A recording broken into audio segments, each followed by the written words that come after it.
Hello, welcome to my channel. My name is Fran, and today I would like to talk about the link between religion, quantum physics, and psychology, and how each discipline is really telling us the same thing in different ways, and how we haven't been listening to any of it, as we were too busy trying to establish which one was right and which one was wrong.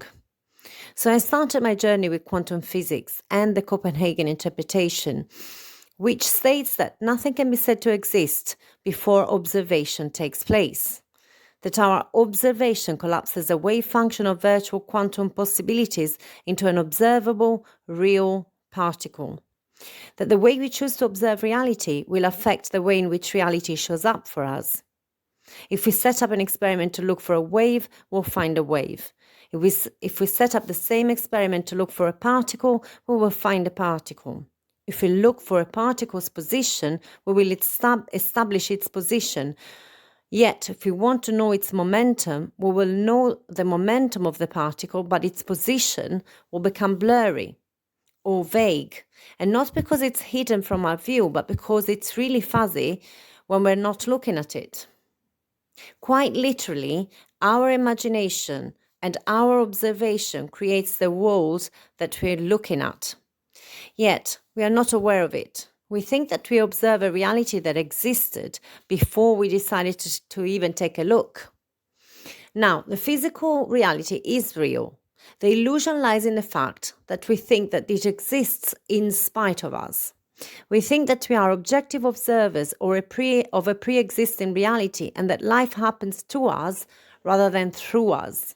We think that the only way to affect our physical reality is through action and effort, through force. And this reinforces the illusion that the reality is pre-existent, and that the change that we can implement on our life can only ever be limited and superficial. That we can make small changes to our lives, but the core of it was already decided by some external factor before we were even born. Yet we frequently witness people who come from nothing, from economic, physical, or emotional deprivation, and build an incredibly successful life and career. Did they take action? Sure. But first, they had to shake off the old self, the old identity, the old victim narrative that life happened to them. They had to rewire their brain to think in terms of a new identity that did not belong in their old life. They had to start telling a new story and to embody it with all their being before it was actually manifested out there in the 3D physical reality of solid matter. This got me thinking about the Catholic religion. You see, I was raised Catholic and gradually grew to resent the Catholic religion and religion in general as I grew up and listened to the sermons in church. First of all, I realized that every priest was interpreting the gospel according to his own belief system, that there was no one right interpretation of the gospel or Bible, and that didn't sit right with me. Secondly, there was always a lot of guilt, judgment, and punishment in sermons. Rarely were they uplifting, joyful, enlightening. They seemed to be fear-based, and they appear to try and scare people into submission. They seem to brainwash people into not taking any action at all. Now, granted, these sacred texts have quite obviously been used throughout the years to control the masses. After all, the best way to control people is through fear. The problem with this church, the same church which was also opposing scientific discoveries as blasphemous, was that it believed in limited resources and scarcity, and that it also focused on the unwanted, evil, sin, weaknesses, and so on and so forth. Now, as we know from both quantum physics and psychology, what you focus on, you bring about. Yet, if you take the original scriptures and interpret them through the lenses of a modern psychologist, these stories tell us a completely different tale. But we'll see later. See, I've often wondered why we have to stare at a man dying on a cross, blood pouring from his wounds. How is this story of violence and ignorance supposed to elevate us, to inspire us, to love the human nature into which we are born? What kind of story was this that we were brought up with? one according to which you are born incomplete, faulty, dirty sinners, callous murderers. The God I grew up with was a vengeful God who punished you for desiring the very things that that He had created. How are we supposed to make sense of this story and grow up mentally healthy? So the choice was between believing in this horrific story of not believing in anything. There is nothing beyond this physical reality of solid matter, and life has no meaning. Life and death happen by chance. We are a random event generated by random fluctuations in the universe, designed to survive, programmed to survive as long as possible, but for no discernible reason whatsoever. You can understand why people are confused by both science and religion, why people find it hard to live a meaningful life. We are born in a vacuum, we die in a vacuum, and our existence has no meaning. Now, the Hindu tradition is slightly better in that you choose your path before you are born, and you choose the challenges that you are going to face in your lifetime in order to grow, learn, and expand. Yet, even in this religion, once you are born, your power to create a different reality is very limited. You can choose how you react to the reality that presents itself to you, but you can do very little about transforming your physical reality on Earth. Think about the caste system, designed to keep people stuck within the reality they were born in. You are meant to accept this reality because you yourself chose it before you were born. Well, to me, none of this made sense. You are born into a physical world full of possibilities and exciting adventures. You are born with free will that you cannot exercise because you are meant to accept life passively, either because an external God chose it for you, or because you are meant to have chosen it yourself before you were born. Then came quantum physics and the discovery of what has now come to be known as the observer effect. And this discovery still really hasn't made it into mainstream society for one reason, because it appears to bring closer science and religion. And neither of them like it. The scientific establishment doesn't like it because it ends the illusion of a pre-existent physical reality which can be objectively observed. The religious establishment doesn't like it because there is no external God watching, punishing, judging, and creating our life. There is no moral judgment, right or wrong, saint or sinner, no black and white. We create our reality by the way we choose to observe it, by the way we assign meaning using our free will. By changing our internal worlds of beliefs, we mold the 3D world that we live in. Our narrative about ourselves and others is what creates our life the way it is. The identity we adopt, how we choose to look at ourselves, is how people will react to us. The story that we tell ourselves is the very story that gets pushed out into the 3D world of matter, what becomes possible or impossible in our lives. The only limits that we have are the limitations that we impose on ourselves. The external world is a pushed out version of our internal reality. We, quite literally, are creators. When looked at it in this perspective, the stories in the Bible acquire a completely different meaning. So up until now, you have thought of yourself as this limited human being who can only observe reality and can only use his free will to survive within the reality he was born in. Life happens to you, and you can only choose how to react in order to survive the longest for no real purpose. This is the story you keep telling yourself. Yet, if you start changing the beliefs that are at the core of your identity, you will see a different reality emerge for you. Try it. Start telling yourself a different story, an unfamiliar story. Start observing your inner chat, your inner dialogue. Catch yourself telling a pleasant or tragic tale and change it. Tell yourself a story that you want to live out in the 3D. Thoughts become things, literally. Thoughts, beliefs, emotions get pushed out and observe reality into existence. You can choose today to live a completely different life. You don't need to physically die, but you do need to crucify the old self in order to resurrect to a new 3D reality. So this is the true meaning of crucifixion. You need to let the old identity die. The old narrative die off completely if you want to live the life of your dreams. You can't remain attached to the old self. You can't keep telling yourself the old story of how you were a victim of evil actions, how you are powerless and life happens to you. You need to let go of the attachment to the old victim identity. That is your attachment to the cross. You cannot begin your new life as the creator of your 3D unless you let the old man die completely. In the Bible, Jesus resurrected after 3 days. And according to Neville Goddard, 3 days is all it takes for manifestations to be seen and experienced in our 3D material reality. As long as you don't keep your old self from dying, as long as you don't keep going back to the old narrative, as long as you are willing to sacrifice the old self on the cross. You need to let the old identity die. You cannot hold on to your old thoughts and beliefs about yourself and about your life while creating a whole new reality. Does it seem too good to be true? 3 days without telling yourself or others the story of how they crucified you. Does it seem too easy? Then try it. 3 full days without telling yourself or others the old story about yourself and about your life.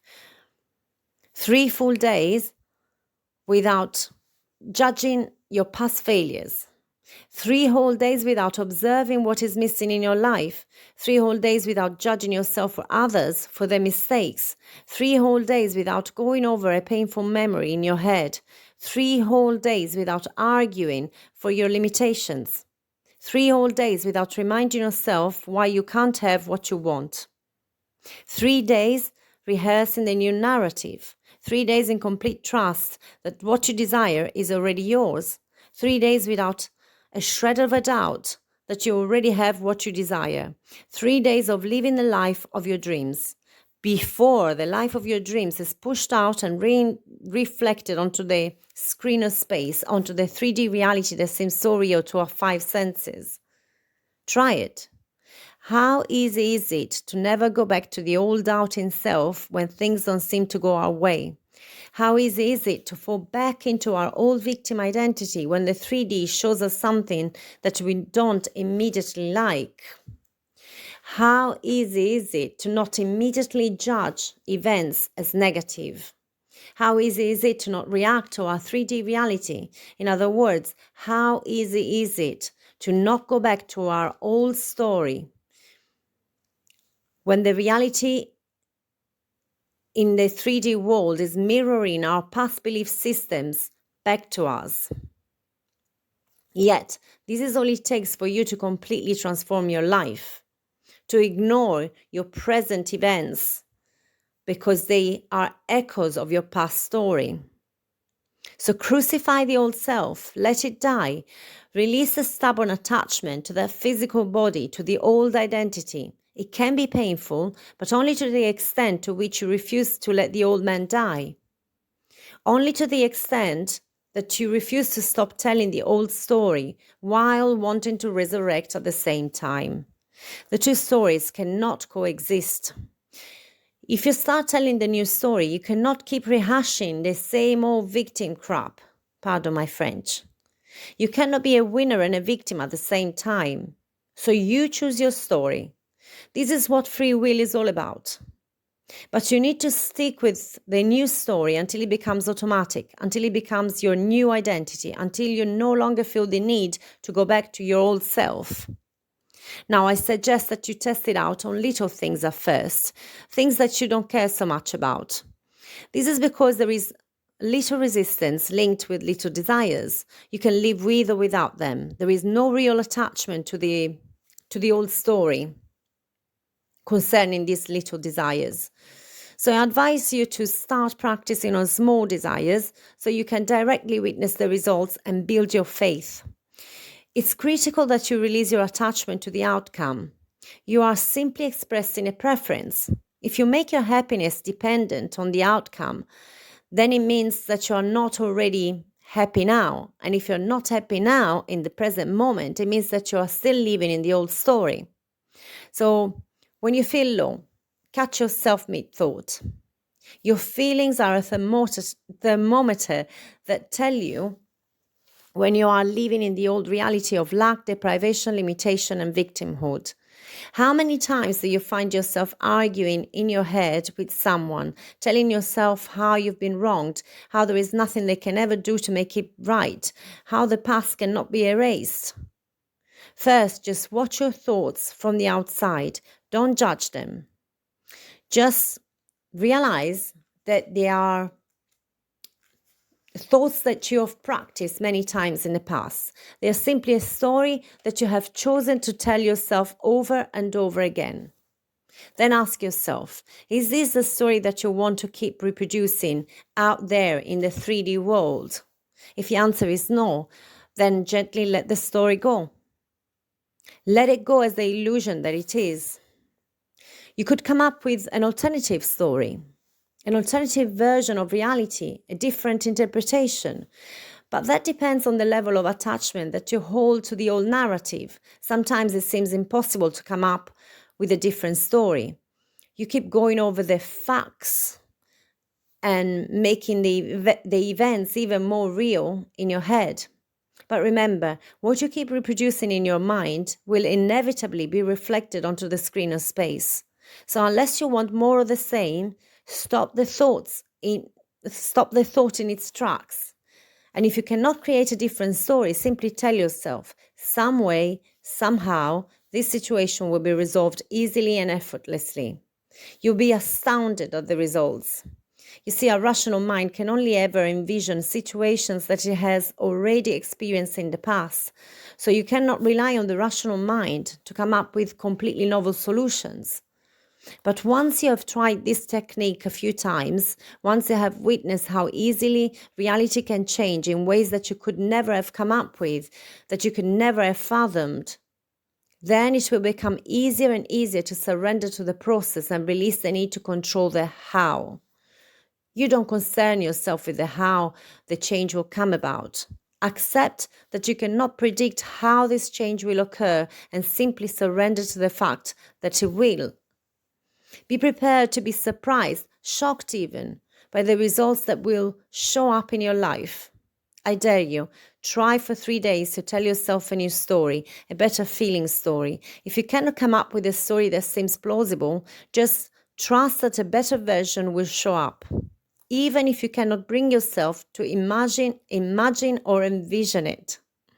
The main aim is to stop yourself from reinforcing the old narrative, where you are a victim of unfortunate circumstances and events, where you don't get what you want, where you're unlucky or unworthy of receiving that which you desire. Stop prolonging your agony and simply trust that somehow a new narrative will emerge. Stop reacting to events in your physical reality. They are just echoes of your past narrative. Use unpleasant events as a way to exercise your free will. Choose to not judge them, to not react to them, to not reinforce them and reproduce more of them in the future. In order to imagine your future reality, you need to completely detach from your present one. There is no way you can live in the end or from the end while getting triggered by your present events. You cannot be here and there at the same time, so stop going back and forth. Your inability to persist in spite of challenges is the only thing that is keeping you from your desires. And when you think about it, the only reason that you will struggle to persist is if you really didn't believe in the fact that your thoughts create your reality. If you really believed in this 100%, you wouldn't for a second indulge in the old story. That would be madness to willingly reproduce the old unwanted reality. So the reason you keep fluctuating between the two narratives is that you doubt the truth of this statement, that your thoughts create reality. Your logical mind finds it incredibly difficult to accept that our inner world gets pushed out onto the physical reality. Our logical, conscious mind cannot accept this explanation unless you tell it how it is achieved. The truth is, no one really knows how this happens yet. Maybe we will never know. But you can put it to the test. You can experiment with it yourself without taking anyone's words for it. Express a desire. Visualize yourself achieving it. Release all attachment to the outcome. Revel in the feelings of what it would be like to have it. And then forget about it and just go about your life as usual. Start with something small, a compliment, a free drink, an object you would like to buy or receive as a gift. And if visualizing is not your thing, you can hear a friend congratulating you for it. Or you can imagine what it's like to touch the object. Or you can simply feel the feeling of what it would be like to receive or manifest this thing into your life. For instance, if it's a pay rise you're after, see yourself buying whatever it is that you would buy with the extra money. Or feel the relief that you would feel of not having to worry about paying your bills at the end of the month. If it's a holiday you want, imagine what it would be like to wake up in that place. What would you see from your window? Who would you be with? What could you smell? How would you feel? And every time your logical mind comes up with reasons as to why this is impossible, just gently remind yourself that you don't need to figure out the how. Simply hold the feeling and the vision of the wish fulfilled.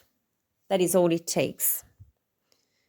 Whenever the fear arises that you are being irrational, gullible, naive, that you're wasting your time, that you should be taking action towards your goal or goals, remind yourself that this is just your old self telling the old story of struggle, pain, limitation, and fear, and then release the old story. Then trust that you will take action when you feel inspired to do so.